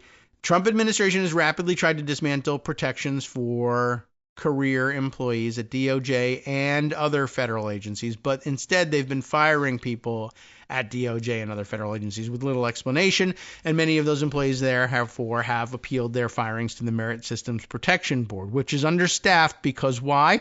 Because Trump has also been firing all of the members and staff of the Merit Systems Protection Board. That's why they're understaffed and backlogged. They would have been understaffed and backlogged had he not fired all those people. That's true. But he's made it worse, and he's made it worse by doing exactly the same thing, firing people at the board that reviews whether or not you fired people legally. So, it's, part and parcel of a larger program to just simply say, there's no check against me. And I think that's true because I have an article too that says I can do anything I want. No, you can't. There are checks and balances. Well, what if I fire all the checkers and balancers? I hadn't considered that. I mean, we have now considered that, but I used to consider that all the time, and people say, well, but you can't, you don't, it's illegal, it constitutes. Well, what if you just did, was always my question, and now we're getting the answer. Justice Department and FBI leaders are attempting to mitigate the fallout over the Epstein case. Bondi has vowed the department would make public details and documents from the FBI's investigation. For years, conspiracy theorists have speculated that the government covered up key details to protect powerful men who they suspected might be involved in crimes. Of course, the accusation in 2016 was that they were covering up to protect powerful women as well, like Hillary Clinton, who they suspected might be involved in crimes, even though they weren't. FBI Director Kash Patel and his deputy, Dan Bongino, stoked those theories before Trump appointed them to their government roles. In fact, they staked their reputations on those theories so that Trump would appoint them to their government roles. I just have to add that. But last week, the Justice Department released a memo stating that the files related to the sex trafficking case did not contain a, quote, client list, and that officials would not be releasing any further investigatory files. That response divided top FBI and Justice Department officials and prompted many Trump supporters to call for Bondi's resignation. And we should point out that one of the top FBI officials involved here is the deputy director of the FBI, Dan Bongino, who left the office in a huff and didn't come back until Monday. He took a long weekend. It's not, you can't conclude too much from that, except that he's having some psychological problems. Trump has supported Bondi amid the furor, and in recent days, Bondi has taken several actions that appealed to Trump's base. She has fired attorneys and support staff who worked on investigations related to Trump during the Biden administration. She has dropped a high-profile prosecution of a Utah doctor whose case had garnered attention from Republican members of Congress, and released an unusual statement that acknowledged the investigation into James B. Comey. And by unusual statement, we mean baseless and with no justification, but which gave red meat to the base by inventing an investigation against Maurene Comey's dad. I mean, you can't lose sight of that. I'm going to be here for as long as the president wants me here, Bondi said in an unrelated news conference on Wednesday, and I believe he's made that crystal clear. Well, he makes nothing crystal clear. Democrats and legal experts have accused the Trump administration of using its power to punish its opponents and intimidate detractors to quell dissent. And it's not just Democrats and legal experts who have accused the Trump administration of this. This entire article accused the Trump administration of this, but I guess they can't say that they do that. Someone else did it. Hi, everybody. It's me, David. Let's change things up from the old fundraising pitch for just a minute and talk instead about how you can be a part of our show. If you've got a smartphone or any other electronic recording device, why not sit down and record a segment for us? Read us an important article and give us your take. Or read one of your own original essays, or even just give us your commentary on something you'd like to share that's important to you. Then send the file to me at kagrox@gmail.com, and I'll try and work it into the show. Short segments, a few minutes in length, are easiest to fit in. And of course, I can't always guarantee that I'll be able to play everything, but if you've ever shouted at your radio or TV about something you wish was being covered, here's your chance to change that. Make the show your own. Send your submissions to me at kagrox@gmail.com. All right, welcome back now to the Kagro in the Morning Show here on Netroots Radio. All right, in all my excitement, I didn't give you the last paragraph of the Washington Post piece, and I guess I might as well do it because it's interesting that it just calls out the issue again, and it's just a weird thing, and I guess I've never really gotten used to, and it's been constant journalistic practice for ages now. I guess the legal department just tells them, hey, you just have to give everybody marshal the facts and let them reach their own conclusions. Otherwise, it needs to be in the opinion pages, I guess, if you actually reach a conclusion. But again, Democrats and legal experts have accused the Trump administration of using its power to punish its opponents and intimidate detractors to quell dissent. Because they are. I mean, that's what this article says. And if you don't think that it has said specifically that it is punishing its opponents and intimidating detractors to quell dissent by pointing out that they are firing Maurene Comey for no particular reason, then they will marshal facts looking backward and tell you, remember that the administration, for example, touted in April the arrest of a Wisconsin judge who allegedly assisted an undocumented immigrant in evading immigration officers in the courthouse. That's the allegation anyway. In May, prosecutors in New Jersey charged Representative LaMonica McIver with assault after she was accused of striking and slamming her arms against federal agents at a protest outside of an immigration facility. That, too, a trumped-up charge. But again, Democrats and legal experts have accused the administration of doing these things. For example, here are some of those things, which sounds an awful lot like you're accusing them of doing that. But no, we're not accusing them of that. We're a newspaper. Other people do the accusing. We just report that other people have done some accusations. And you decide about whether or not they're worthy or whether they really point something up here. And I guess... well, that's the weakness. On the right-hand side of the spectrum with their well-funded media machine, they just make those conclusions. Now here, on our side, with our underfunded media machine, we also reach those conclusions. I'm doing it for you right now because I know you're doing it at home too and saying, I wish I had somebody to listen to who would just reach these conclusions, which are so obvious. Well, okay, we're doing it. But they're doing it with $1 million and we're not. So what can I tell you? I'm just saying I find it interesting. And again, well worth pointing out. I thought it was interesting here. The Maurene Comey firing did Bondi do it? Was it chiefly motivated because she's a Comey and I want to do that to Comeys? Did she really not look at? It's an open question. Did she say, I don't care who she is or what she worked on. Don't even tell me. I don't want to know. She's a Comey. She's fired. Well, if so, why not earlier? Right? Why not right away at the beginning of the administration? Not sure. So an alternative explanation. Well, she knows the truth about the Epstein files, such as they are, and what happened in the Diddy case. And, you know, the fact that Trump was trying to pardon one or both of them, possibly, could be troublesome. But if that were the case, then you would say, well, no, Maurene Comey likely thinks she has to keep her mouth shut for as long as she's actually working at the U.S. Attorney's Office. Once she's free from that, there's a better chance that she might think, oh, I'm free to speak out now.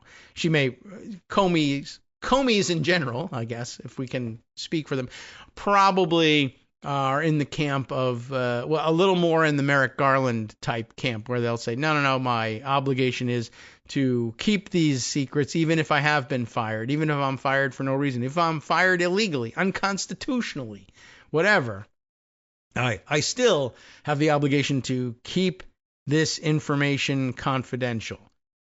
Maybe. And of course, if you're fired right in the middle of the Epstein explosion, it's very difficult to believe that Pam Bondi doesn't have the Epstein connection in mind. But it's the opposite of what you would normally do if you wanted to keep people quiet. Unless, of course, you had a paramilitary secret police program in place and could simply say, well, we'll have you murdered if you talk, and we're not going to give you the power of the U.S. Attorney's Office. It's a different direction, let's say, than we're used to seeing. So, maybe it makes some sense in their world. Normally, you say we have leverage over you as long as you work for the U.S. Attorney's Office. But, that's only because we haven't contemplated the possibility of, well, what if we threaten your life with a paramilitary Praetorian Guard? Oh, that is different. I hadn't considered that. Thank you for bringing that up.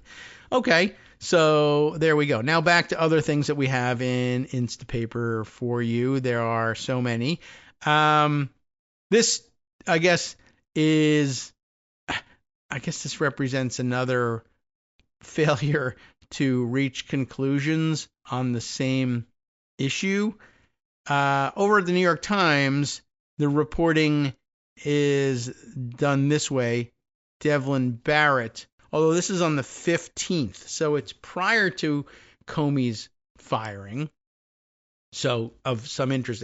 Had the same article, or the same headline anyway, been run yesterday after Maurene Comey's firing, I guess I'd have more to say about it. Dismissals at Justice Department would bypass civil service and whistleblower laws. So this is, again, pointing out that these things are illegal, but also done in a way that it's like, well, it would bypass civil service and whistleblower laws. And when we say bypass, we mean break. But it would, but for what? But for nothing. They did bypass civil service and whistleblower laws and therefore break them. And yet this is the way we have to formulate the headline for some strange reason. So another framing issue. In court filings and dismissal letters, the Justice Department's political leadership claims sweeping authority to fire career law enforcement officials without cause, i.e. send them letters that say you're fired. As to why, the answer is Article 2 of the Constitution. Can you be more specific? No. Just go look at it. But what you really need to know is that Donald Trump says Article 2 means I can do anything I want. We just, for some reason, didn't include that in the letter. That is just too incriminating. You should go and find it, because it's like these articles. You can find it if you want it, and you can reach a conclusion if you want to, but don't look to me to do it for you. The Justice Department is accelerating its efforts to undo decades of civil service protections intended to insulate the work of law enforcement officials from political interference, according to current and former officials, ramping up a wave of firings in recent days. There's a lot packed into that sentence. Accelerating efforts to undo decades of civil service protections. Another way of reading that is the Justice Department is breaking those civil service protections, breaking the law that protects people in the civil service, breaking the norms of that protection that's afforded by the law. So, I mean, that's another way of saying it. The Justice Department is breaking the law by firing many current and former officials without cause. Okay. But it is also worth saying it's more than that. It's accelerating efforts to undo those civil service protections. First, we're going to break the law. Then the plan is when people say, hey, you're breaking the law, and we challenge you on that, we will say our position is that it was never the law. And then the Supreme Court's role here is to say, that's right, you were all pretty wrong about the state of the law. Although all of the trappings were there, Congress duly passed these statutes. They were signed into law and enacted. The books said you can't fire people this way. And then you said, we would like to fire people in this way. And you did do that. You're also going forward with a program of trying to erase it retroactively. So that phrase does a lot of work here. Accelerating its efforts to undo decades of civil service protections. Break the law that those civil service protections, in which those civil service protections were embodied, and gaslight the country into the idea that those laws were never valid in the first place and therefore weren't laws, and therefore we didn't break the law. There's a lot going on in that. A new batch of more than 20 career employees at the department and its component agencies were fired on Friday, including the Attorney General's own ethics advisor, Joseph Terrell. Others who were dismissed include a handful of senior officials at the U.S. Marshals Service. I don't think we heard about those guys yet, as well as prosecutors and support staff who once worked for Jack Smith, who we have heard about. On the surface, the various groups have little in common. You think? Justice Department veterans, however, see an overarching pattern, a quickening effort by the Trump administration to ignore and eventually demolish long-standing civil service legal precedents meant to keep politics out of law enforcement work and to give more leeway to the president's loyalists. That's break the law, break the law, break the law, and then P.S. let's pretend it never was a law.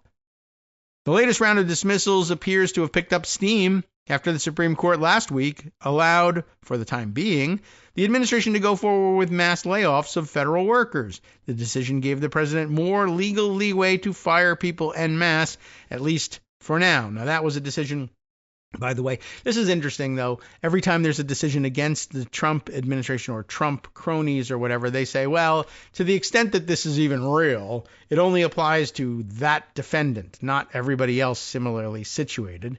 And now here they're saying, well, we want a decision that said the Supreme Court isn't going to say right now that you can't go ahead with your plan to dismantle the Department of Education. We may later say, oh, it was illegal. We actually wish that had been stopped, but we're not going to uphold. In fact, we're going to undo a lower court order to stop and consider the merits of the case. In the meantime, we will consider the merits of the case. That's a great idea. But in the meantime, you can dismantle this department. I mean, that's foolish and doesn't make any sense, but that's what they said. But again, it was about the Department of Education. But all of a sudden, everyone else similarly situated is in trouble too, like the Department of Justice. Hey, this decision doesn't say you can dismantle the Department of Justice. It says you can dismantle the Department of Education. Ah, yes, but isn't that broadly applicable? Yes, but you don't seem to think so when it goes against you. Well, that's because the things that went against us are dumb. And that's all there is at work here.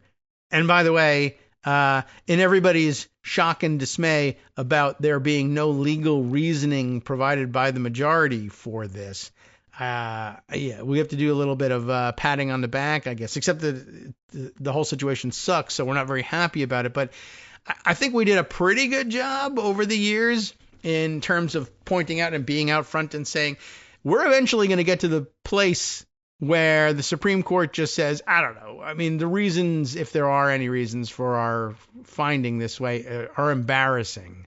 It's stupid. Like, we have to throw out everything we were trained to do in order to reach this conclusion, but we want to reach this conclusion.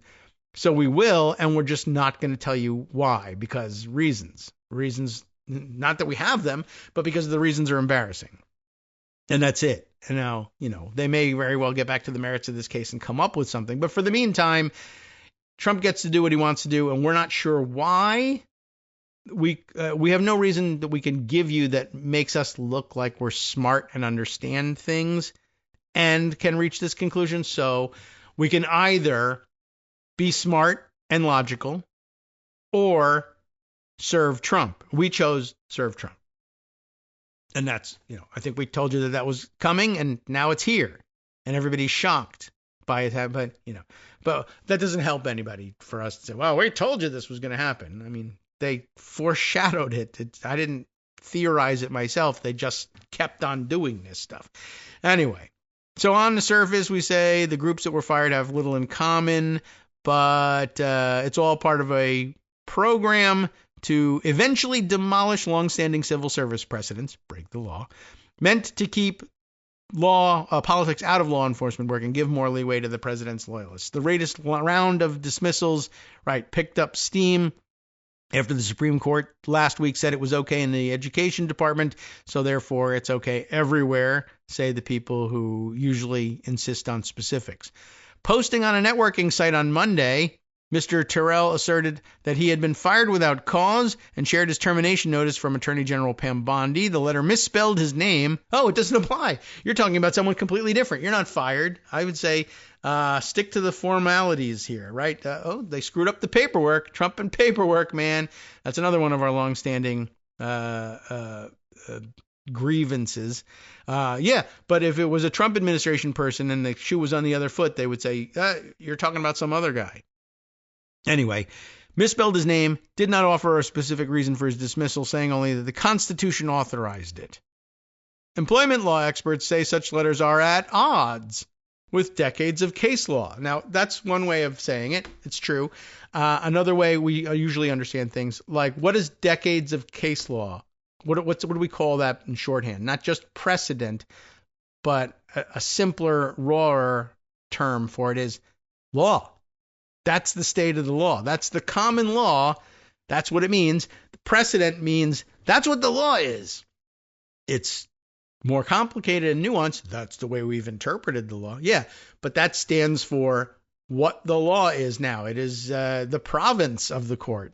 We found out way back when in Marbury versus Madison to say what the law is. That's what a precedent does. It says what the law is. You're doing the opposite of that. Well, you're breaking with precedent. Ooh, you're so close. Breaking, yes. With precedent, true. But what does it mean in terms of the state of the law and you're honoring it? It means you're breaking it. Well, I don't want to say breaking the law. That carries some heavy connotations. We'll say they're breaking precedent. Well, precedent's law. Well, it's not the statute itself. Well, it also facially violates the statute. I mean, if that's what you're worried about. But I mean, the precedent is precedent for a reason. It's interesting to us because we have a common law system here. And precedent is law. So come on. They're breaking the law. We have issues. Well, you're going to have to reach conclusions eventually, guys. Employment law experts say such letters are at odds with decades of case law, as well as the decisions of an obscure part of the federal government called the Merit Systems Protection Board, which was also destroyed illegally at that. Taken together, both have stood for the principle that career civil servants can only be fired for cause. In recent cases, however, the Trump administration has pushed the idea that such protections no longer exist for federal workers, including at the Justice Department. They no longer exist. You are pre-wrong about their effect and pre-wrong about their existence as well.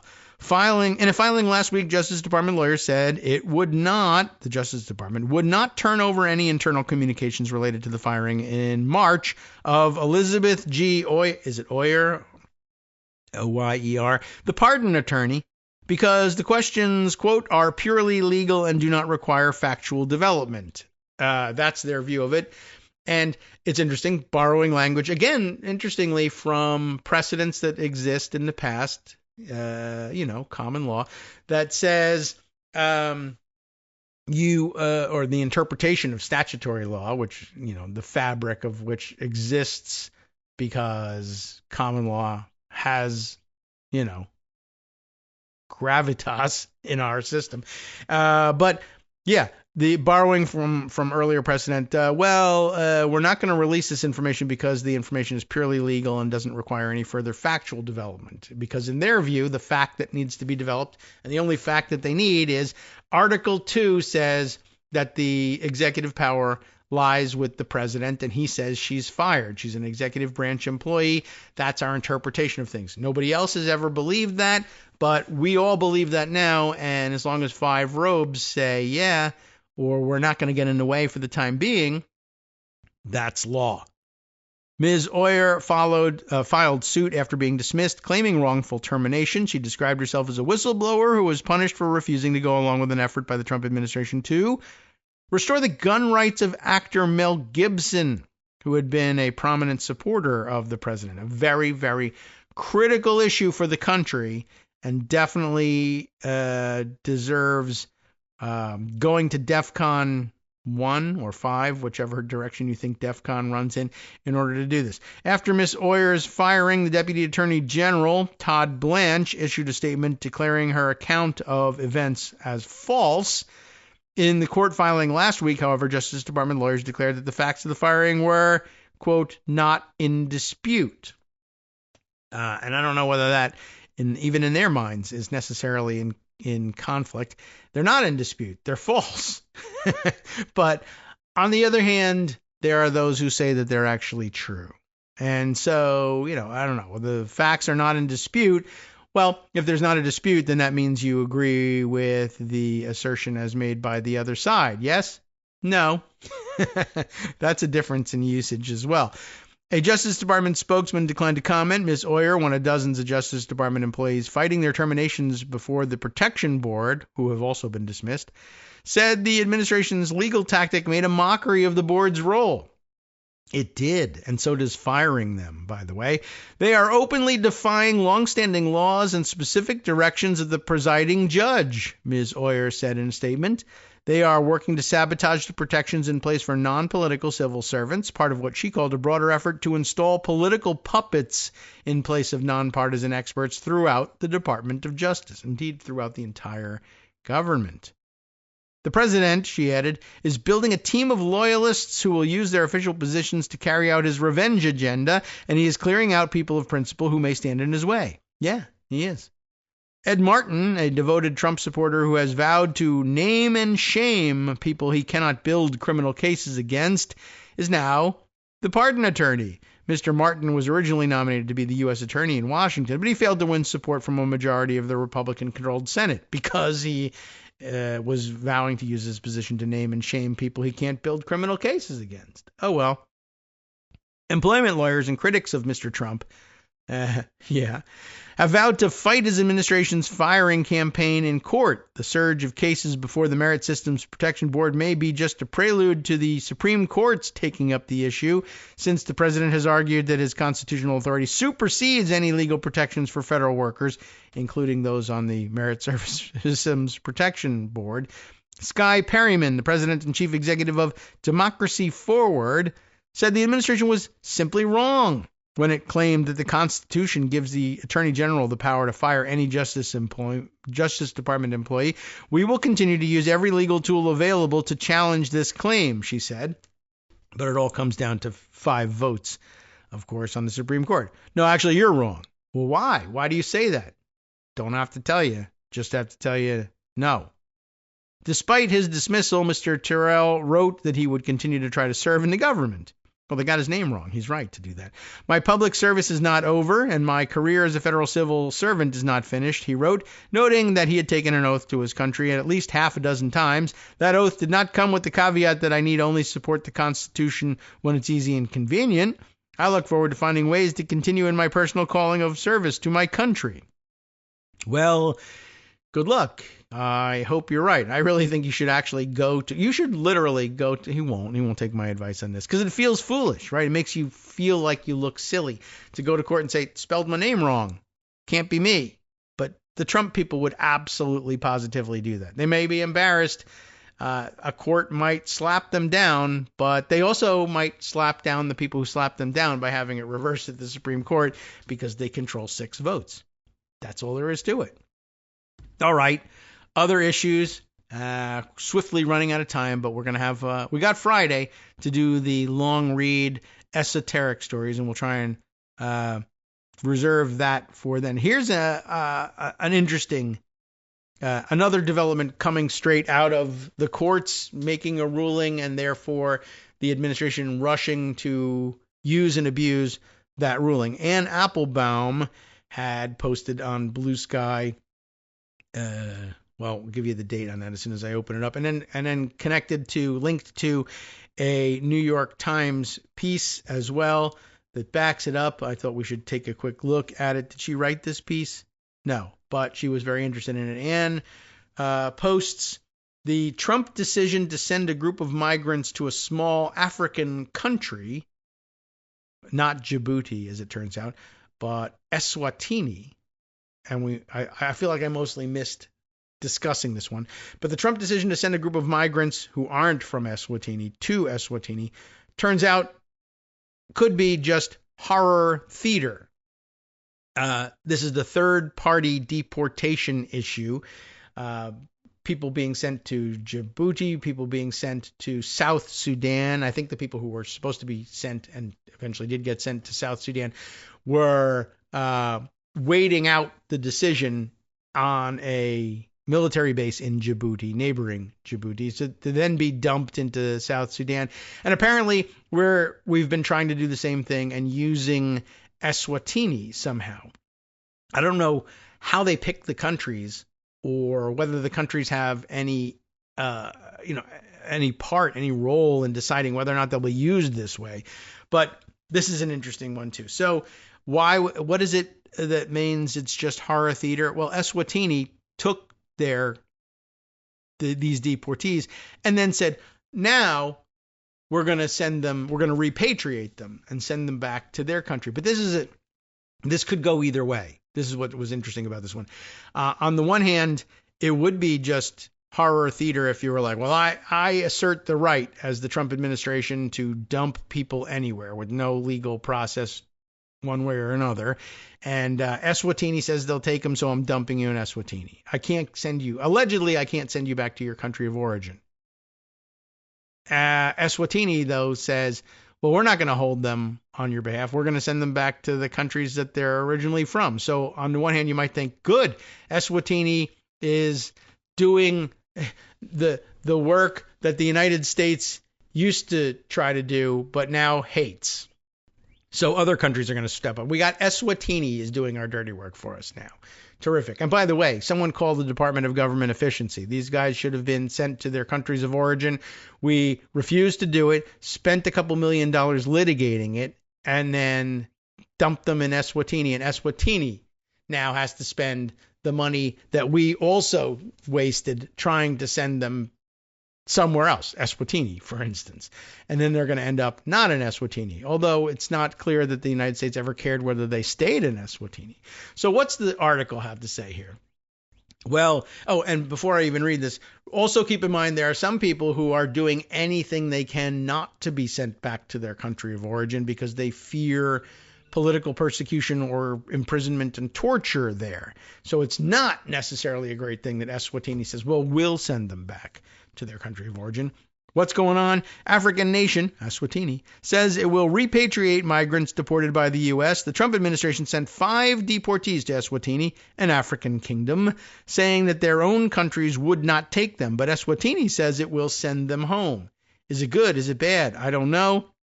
John Elgon. Oh my goodness, I gotta enlarge this. Eligon, Eligon, and Hamid Alaziz reported this. And let's cram in as much as we can before we gotta get the hell out of here. The tiny African kingdom of Eswatini announced on Wednesday that it would repatriate 5 migrants who had been deported from there to the United States a day after American officials said the migrants' home countries had refused to accept them. But somehow Eswatini's brilliant diplomatic operatives have been able to work out what American diplomatic operatives could not, apparently.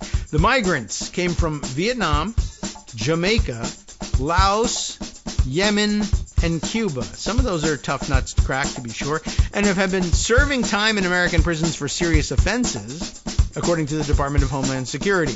Why the United States didn't have continued interest in making sure that they continued to pay the penalty that we demanded of them, I don't know. Their removal was the first so-called third country deportation from the United States to take place since the Supreme Court ruled this month, once again, stupidly, that the Trump administration could move forward with the practice. The fight included individuals whose own countries, quote, refused to take them back. Homeland Security Department Assistant Secretary Tricia McLaughlin wrote on X Tuesday night, but an Eswatini government spokeswoman, Thabile Mdluli, I'm hoping, said in a statement on Wednesday that the governments of her country and the United States, together with the International Organization for Migration, will, quote, facilitate the transit of those inmates to their countries of origin.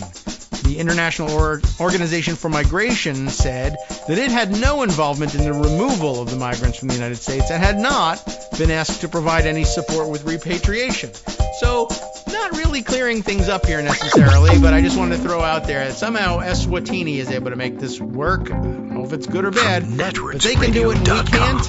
That's kind of embarrassing. You have been listening to Kagro in the morning with David Waldman. All right. Well, what's really embarrassing here is I can't get to all the news in a single 2-hour slot. So, time for us now to hand things over to Justice Putnam for the West Coast Cookbook and Speakeasy. And he starts out with the Maurene Comey story himself.